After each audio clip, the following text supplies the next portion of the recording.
देखिए भैया, मैं बताया कि ये यूपी संबंधित क्वेश्चन, यूपी बोर्ड संबंधित क्वेश्चन है। देखिए जैसे बाह दलपुंज, तो अगर पूछा जाए एग्जाम में कि बाह दलपुंज होता क्या है, तो आप क्या बताएंगे? यह प्रथम चक्र है। बाह दलपुंज क्या होता है? ये प्रथम चक्र होता है। पहली चक्र जब चलता है जो अनेक वाह दलों से मिलकर बना होता है। कहने का मतलब यह एक प्रथम चक्र है जो अनेक वाह दल जो होते हैं, अनेक बाह दलों से जो मिलकर बना होता है, उन्हीं को बोला जाता है भैया बाह दलपुंज बोला जाता है। क्या बोला जाता है? बाह दलपुंज बोला जाता है। दूसरा देखिएगा, एग्जाम में करीब ये बहुत ज्यादा पूछा जाता है कि दलपुंज होता क्या है, किसे कहा जाता है दलपुंज। कह रहा है यह दूसरा चक्र है। यह दूसरा, बाह दलपुंज क्या था? प्रथम चक्र था। दलपुंज क्या है? दूसरा चक्र है। पुमंग क्या है?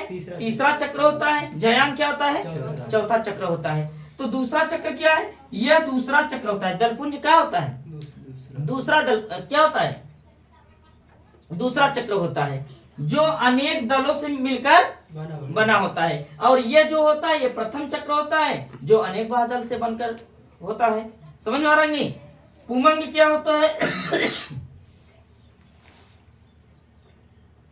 कह रहा है कि यह तीसरा चक्र होता है। पुमंग क्या होता है बेटा? तीसरा चक्र होता है जो कि नर जनन अंग, प्रत्येक पुमंग को पुंकेसर कहा जाता है। कहने का मतलब जो तीसरा चक्र होता है हमारा पुमंग, यह नर जनन अंग होता है। क्या होता है? ये नर जनन अंग होता है जो प्रत्येक पुमंग को हम पुंकेसर कहते हैं। पुमंग को ही पुंकेसर बोला जाता है, याद रखे रहिए। जो कि ये हमारा क्या है? तीसरा चक्र माना जाता है। इसको क्या माना जाता है? तीसरा चक्र माना जाता है। अब देखिएगा चौथा क्या नंबर है? जयांग। क्या है बेटा? जयांग। कह रहा है ये चौथा चक्र माना जाता है। कौन सा चक्र होता है? ये चौथा चक्र होता है। यह मादा जनन अंग है। मतलब जयांग जो होता है बेटा मादा होता है, और हमारा पुमंग जो होता है क्या होता है? नर होता है। और पुमंग में क्या होता है? पुंकेसर होता है, और जयांग में क्या होता है? स्त्री केसर होता है। बात समझ में आ रही है हमारी? तो ये क्या कर रहा है? ये चौथा चक्र है, ये मादा जनन अंग है। क्या है ये मादा जनन अंग होता है। क्लियर है?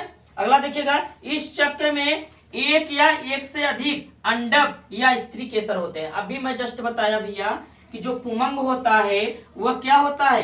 पुंकेसर होता है जो नर जनन अंग होता है, और जयांग जो होता है वो क्या होता है? स्त्री केसर होता है जो मादा जनन अंग होता है। बात समझ में आई नहीं आई? बहुत इंपॉर्टेंट क्वेश्चन है।